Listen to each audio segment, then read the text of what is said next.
J'ai une obsession culturelle, celle de découvrir comment, par quoi, par qui, tout a commencé.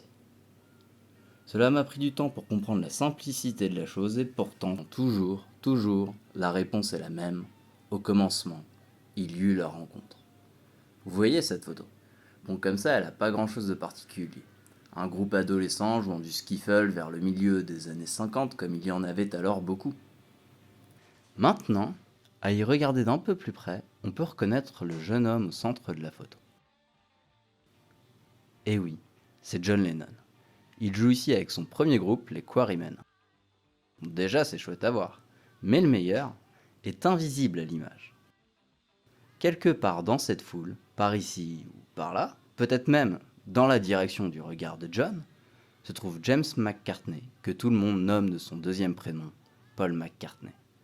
Juste après ce set, ils vont se rencontrer pour la première fois. Paul jouera de la guitare et chantera, et Lennon, impressionné par la technique de son cadet, l'invitera à joindre le groupe. Quelques années plus tard, ils seront mondialement reconnus comme l'un des duos d'auteurs-compositeurs les plus influents et les plus doués du XXe siècle, si ce n'est le plus. Il n'y a pas eu de photo des deux côte à côte ce jour-là, et quoi de plus normal, il y a des jeunes qui se rencontrent tous les jours, de plus ou de moins, quelle importance au fond. C'est peut-être justement là l'erreur. Il n'y a rien de plus important que de rencontrer l'autre.